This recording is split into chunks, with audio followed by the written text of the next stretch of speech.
Hoje à noite quero ler o texto do meu novo livro. Você encontra isso em Josué 24:15. Escolham hoje a quem vocês servirão, se aos deuses que seu pai serviu na região além do rio, ou aos deuses dos amorreus, em cuja terra vocês moram.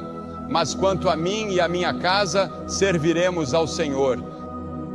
Quanto a mim e a minha casa, serviremos ao Senhor. Ele fez uma escolha. Ora, Josué liderou o povo de Israel após a morte de Moisés. Ele era um grande general. E agora, no final de sua vida, ele reuniu todo o povo em Siquém. Agora, Siquém ficava entre duas montanhas. Uma era a montanha da lei e a outra era outra montanha. E entre essas duas montanhas, eles se reuniram. Agora, a história de Israel sempre teve altos e baixos. Por algum tempo eles serviam ao Senhor e depois voltavam aos seus velhos hábitos e voltavam aos seus antigos ídolos. E nesse caso foi Baal. E ele estava dizendo a eles: vocês precisam fazer uma escolha entre Baal e Deus. Qual será? Em quem você vai votar? Sabe, temos provérbios antigos, creio que existam no norte da Flórida. Aquele que hesita está perdido. A procrastinação é o ladrão do tempo. Um ponto no tempo salva 9. Um pássaro na mão vale mais do que 2 no mato. Agora eles tomavam decisões e votavam independentemente do custo, por causa do que eles acreditavam. E Josué disse: estou reunindo minha família e vamos votar em Deus. Vamos servir ao Deus vivo e verdadeiro. Exteriormente os seguidores de Deus, mas no fundo de seus corações eram idólatras. E Josué diz que essa condição não pode continuar. Você deve decidir se vai adorar esses ídolos ou se vai adorar o Deus vivo. E eles precisam decidir imediatamente. Esse foi o dia da eleição de Israel, o dia da decisão de Israel. Eles devem ser registrados a favor de Deus ou contra Ele. E você deve decidir esta noite. Há centenas de pessoas aqui esta noite que precisam decidir esta noite. E sua decisão esta noite, sim ou não, decidirá onde você estará daqui a 100 anos. Porque como você vê, somente um Deus pode ocupar o trono do seu coração. As Escrituras dizem que o primeiro mandamento é: não terás outros deuses diante de mim. Eu, o Senhor, o Deus de vocês, sou um Deus ciumento. Hoje temos idolatria de maneiras sutis. Nossos atores e atrizes e acadêmicos, muitas vezes e até mesmo atletas, podem facilmente e sutilmente se tornar nossos deuses. Richard Phelps escreveu na revista Time, em setembro, sobre a morte de superastros do esporte por uso de cocaína. Ele disse que o problema é que os americanos tendem a pensar nos atletas como seres divinos. E às vezes isso é verdade. Exageramos demais com alguns dos jovens jogadores, e esses jovens às vezes simplesmente não aguentam e acabam se quebrando, porque é preciso ter experiência e maturidade para aceitar todo o dinheiro e toda a fama tão repentinamente em uma idade tão jovem. E Paulo ensinou que um cristão é alguém que se voltou para Deus, deixando os ídolos para servir ao Deus vivo e verdadeiro. Mas independentemente do que o povo fizesse, Josué disse: quanto a mim e a minha casa, serviremos ao Senhor. Não me importa se toda a equipe se voltar contra Deus. Não me importa que todos vocês se voltem para a idolatria. Minha casa e eu serviremos ao Deus vivo e verdadeiro. Você já disse isso alguma vez? Você já disse: vou servir a Cristo, não importa o que meus colegas pensem, o que meus colegas de classe pensem, o que as pessoas com quem trabalho pensem ou meus vizinhos pensem. Robert Browning exclamou: há 100 anos que o negócio da vida é feito de escolhas terríveis. Temos que fazer algumas dessas escolhas em nossa vida. Adam teve que fazer essa escolha. Ele iria construir seu mundo com Deus e ter paz e justiça no mundo? Ou será que ele decidiu seguir seu próprio caminho e dar ouvidos ao diabo e desviou o mundo inteiro? O jovem rico veio a Jesus querendo encontrar ajuda espiritual e Jesus disse: tudo bem, você gostaria de ter a vida eterna? Ou o jovem rico disse: o que devo fazer para herdar a vida eterna? E Jesus disse: se você quer a vida eterna, faça isso e isso e isso e isso. O jovem rico foi embora triste porque não podia pagar o preço e Jesus não quis negociar com ele. Cada pessoa que já viveu tem que fazer a mesma escolha. Qual é a melhor para você? Agora, primeiro precisamos escolher 2 modos de vida, entre 2 modos. O profeta Jeremias escreveu: assim diz o Senhor, eis que ponho diante de vocês o caminho da vida e o caminho da morte. Em que estrada você está? Jesus Cristo disse: eu sou o caminho. Eu sou o caminho, venha a Cristo. Ele dará a você uma nova força, um novo poder, uma nova alegria, uma nova paz e um novo propósito de vida. Há um caminho que ao homem parece direito, diz a Bíblia, mas o fim dele são os caminhos da morte. A estrada em que você está parece correta. O caminho que você escolheu parece correto. Parece muito bom. Aquele negócio em que você está, aquela escola em que você está parece tão bom. Mas um dia desses, a menos que esteja comprometido com Cristo e com a vontade de Deus, você logo descobrirá que está no caminho errado. Algumas pessoas dizem: bem, se eu seguir minha consciência, isso não é suficiente? Não, porque sua consciência pode estar morta. Muitas pessoas têm a consciência morta. Mas quando você vem a Jesus Cristo, Ele ressensibiliza a consciência. Veja, você conta uma mentira quando é criança e sua consciência o incomoda. Agora você pode olhar uma pessoa diretamente no rosto e contar uma mentira, e isso não o incomoda nem um pouco. Havia uma época em que fazia coisas que o perturbavam, agora pode fazê-las sem incômodo. Você pensa: bem, não é tão ruim assim. Sua consciência não incomoda você. Por quê? Porque sua consciência foi queimada ou está morta. Mas quando você vem a Cristo, Ele lhe dá uma nova consciência para que você possa ser sensível às coisas erradas.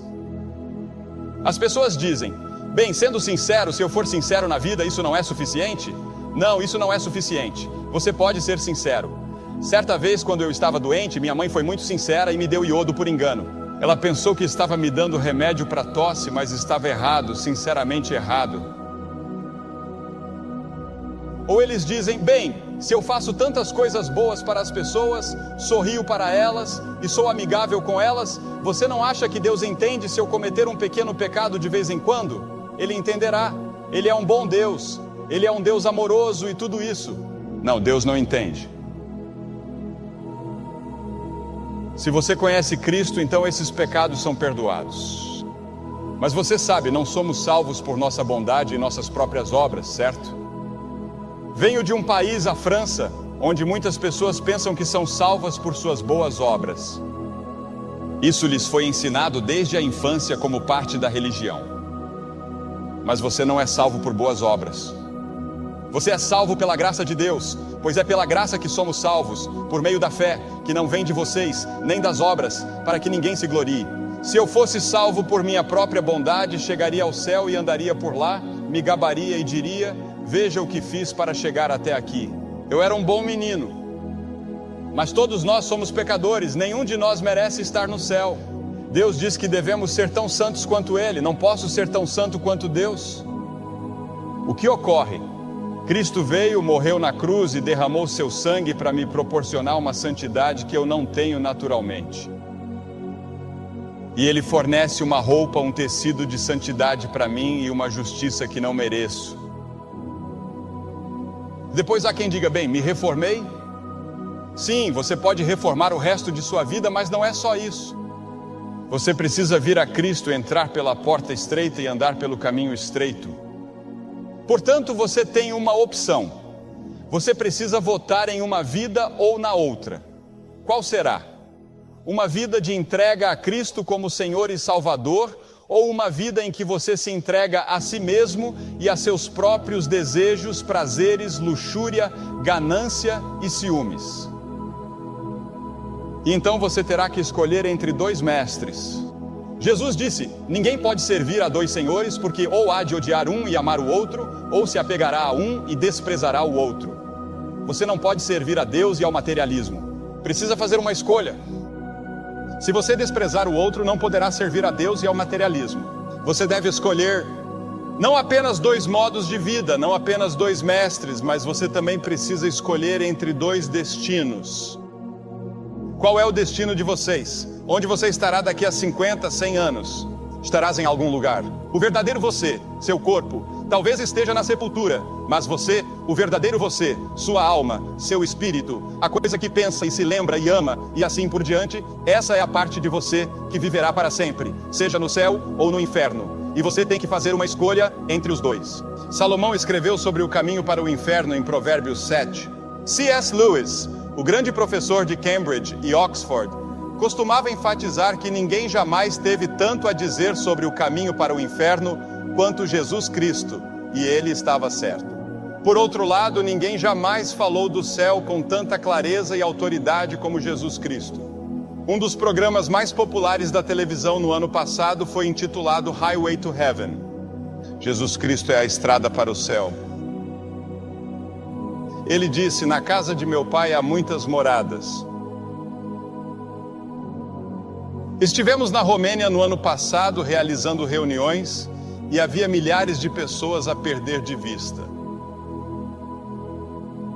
E eles me levaram para um lugar chamado Moldávia. Eles nos levaram em um pequeno passeio turístico pelas colinas e montanhas e assim por diante. Eles nos levaram a igrejas e edifícios que foram pintados há cerca de 1000 anos com um tipo de tinta que nunca perdeu seu brilho e sua cor. E eles não sabem como fizeram isso. Eles acham que talvez tenham usado mel, mas não têm certeza. E todas as pinturas são religiosas porque as pessoas não tinham Bíblias, não tinham literatura cristã e não tinham como contar a história da Bíblia. Assim, eles ensinavam a Bíblia com pinturas nas laterais dos edifícios. E você pode ver toda a história da Bíblia. E vi uma pintura em um lindo azul e com várias cores que duraram 1000 anos. E pensei comigo mesmo: olhe para isso. Era a imagem de uma escada que ia do fogo do inferno até onde Jesus estava, no topo da escada, no paraíso. E lá embaixo havia demônios subindo a escada, puxando-os, tentando levá-los para as chamas. E sobre eles estavam os anjos que os ajudavam a subir a escada. E eu pensei que isso é um pouco como, pode ser distorcido, pode não ser teologicamente exatamente correto, mas eles tiveram a ideia, porque há uma batalha constante pela sua alma o tempo todo. Você sabe, sua alma é importante para o diabo. Ele quer sua alma, ele pagará qualquer preço, e alguns de vocês estão vendendo a alma tão barato, que aproveitaria ao homem ganhar o mundo inteiro e perder a sua própria alma. O diabo lhe dará o mundo inteiro se você o seguir. Mas alguns de vocês o seguirão e ele não lhes dará nada. Você está apenas seguindo-o porque é como o porco que segue o homem que está deixando cair o feijão, indo para o curral de abate. A cada pouco ele deixa cair um feijão e o porco vai atrás dele. E você nem mesmo pensa que está seguindo o diabo na direção errada. Sim, Jesus Cristo é a estrada para o céu. Mas saiba que ninguém vem ao Pai senão por mim, disse ele. E então essa escolha ou esse voto que você faz tem de ser você mesmo. Você mesmo deve fazer esse voto. Quanto a mim e a minha casa, serviremos ao Senhor. Não conheço nenhuma, mas acho que uma das músicas mais populares do ano é Papa Don't Preach, da Madonna. Agora, Josué não hesitou nem por um momento em pregar para aquelas pessoas. Ele disse que quanto a mim e a minha casa, ele estava votando em Cristo, em Deus. Ele sabia que não poderia escolher as tribos de Israel. Eles devem escolher por si mesmos. Ele teve que escolher por si mesmo. O homem é um ser social. No entanto, há um santuário interno dentro de nós, onde nos retiramos de toda a comunhão, de todas as influências. Há uma arena solitária nas profundezas de seu coração, onde a maior batalha da vida deve ser travada sozinho. Você não pode decidir sobre Cristo. Nem seus pais, nem a igreja podem decidir por você. Seus amigos não podem fazer isso por você. Sua namorada, seu namorado não pode ir para você. Você precisa fazer isso sozinho. Você deve assumir o compromisso. Uma das músicas mais populares, de acordo com a Billboard, chama-se Lonely Alone, e isso é verdade. Solitário e sozinho? E isso está nessa parte de você. E quando você votou, você mesmo teve que dar seu próprio voto. Moisés disse: chamo o céu e a terra para registrar neste dia o que eu disse diante de vocês: vida e morte, bênção e maldição. Portanto, escolham a vida. Você escolhe a vida para que você e sua semente possam viver. Isso afeta as gerações futuras. Isso afeta seus filhos e seus netos. Uma decisão que meus avós tomaram anos atrás afeta a minha vida hoje. Lemos que uma geração antes Moisés havia escolhido Cristo. E o escritor de Hebreus relata como Moisés, considerando o opróbrio de Cristo, tinha mais riquezas do que todos os tesouros do Egito. Ele poderia ter sido o chefe de comando dos exércitos do Egito ou o faraó. Toda a educação e toda a riqueza do Egito eram dele. Ele deu as costas a tudo isso para sofrer com o povo de Deus. Ele escolheu Deus. Quem você está escolhendo? Em quem você está votando? Escolhendo antes sofrer a aflição com o povo de Deus do que desfrutar os prazeres do pecado por um tempo. Ah, sim, o pecado dá prazer por um curto período, mas logo acaba. A ressaca chega e não há nada que você possa fazer a respeito. Você estará lá, escolha Cristo e você nunca terá uma ressaca, a não ser alegria e paz para sempre. Isso não significa que Ele livrará você de todas as suas dificuldades, problemas e provações, porque isso não terá fim, mas podem ser diferentes. Deus os permite, isso faz parte do nosso processo de amadurecimento, é assim que Deus nos treina, mas no fundo há um rio profundo de alegria e paz em meio à vida que você está vivendo. Agora você não pode mudar seu passado, mas pode determinar seu destino decidindo-se por Cristo. Mas Cristo pode mudar seu passado. Ele morreu na cruz para que todos os pecados que você já cometeu, todas as coisas que você já fez de errado, sejam perdoados. Quando Deus perdoa, significa mais do que nós entendemos. Ele se refere à justificação. Isso significa que é como se você nunca tivesse cometido nenhum pecado. Esse é o poder do sangue de Cristo sobre o qual o ouvimos cantar há pouco. Sei que meus pecados estão sob o sangue. E a escolha envolve um preço. O apóstolo Pedro escreveu que vocês não foram resgatados com coisas corruptíveis como prata e ouro, mas com o precioso sangue de Cristo, o preço que Jesus pagou na cruz quando derramou o sangue de sua vida por vocês. Martinho Lutero disse certa vez que era o fundador, suponho, da Reforma, e o fundador, poderíamos dizer, quase um dos fundadores do protestantismo e certamente das igrejas luteranas.